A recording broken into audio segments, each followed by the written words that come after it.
New Zealand continues to amaze me. Always something new to see, always beautiful and ever changing, which I really love about nature. You can never kind of predict what you see, and you walk around a corner and you're just like, wow, this is insane. This place is so great. And I've felt like that as I've traveled New Zealand, and I'm like, this is my home and it's freaking on point.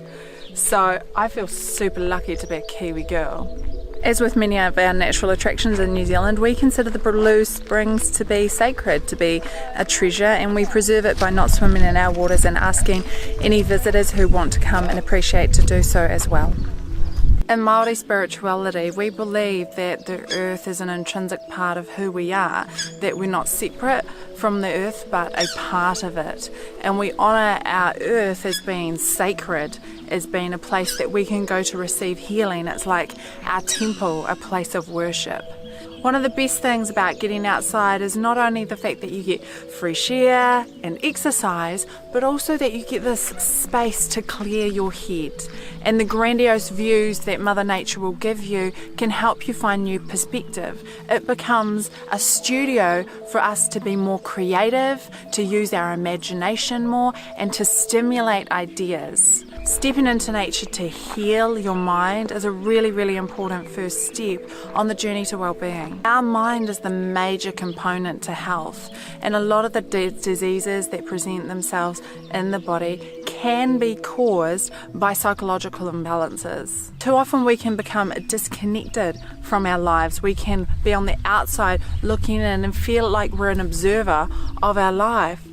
When you walk through nature and you take time to really appreciate it, you'll notice the little things like the birds singing, the frogs croaking, the stream bubbling, the butterflies flying through the air, cows mooing on the hillsides, and these little things are what make life so vibrant. Being in your life, experiencing it, feeling it, tasting it, smelling it, enjoying it, that is what gives us the sense that this life has meaning and that we have a purpose here.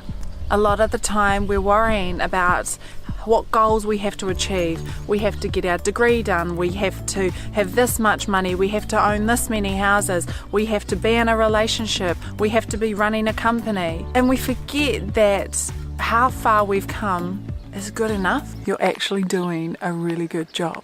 When I came out of Gloryville, it was a huge life change, but it wasn't the only life change that I've experienced. Since then, I've gone into relationships, come out of relationships, started new jobs, quit jobs, started college, quit college, run a business, shut the business down, and all these things are massive life transitions, they're significant changes, and I've needed to practice extraordinary patience toward myself to know that it will take time to adjust.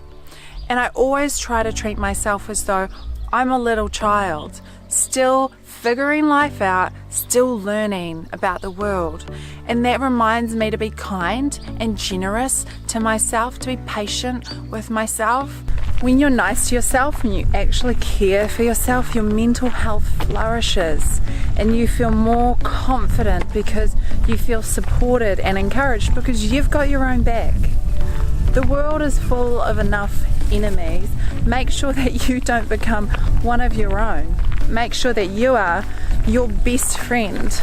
So it's drawing the end of my trip here in the Waikato. I've absolutely loved the outdoors. This is one of the most beautiful regions of New Zealand, and if you have not visited, I highly recommend you do visit, that you check out Hobbiton. They put incredible amount of detail and attention and care into upkeeping that place for tourists and people who want to see it. I've had such a great time exploring my very own backyard and realizing that sometimes we often think of travel as being flying away out of the country, but really to see travel as being an adventure or being a way to explore, and you can always explore in your own backyard. Nature always gives me a sense of this wonder and awe that I am so grateful and humbled to be alive, because often in our lives we focus on the small things, and spending time staring at a mountain can just remind you to think about the big things. Massive shout out to all the people of the Waikato, and especially Maramarapiako, Te Aroha and Morrinsville, who have made me feel so welcome while I've been in your district. Thank you for taking care of me with food and accommodation and flights, and I would love to come back soon. Love you all.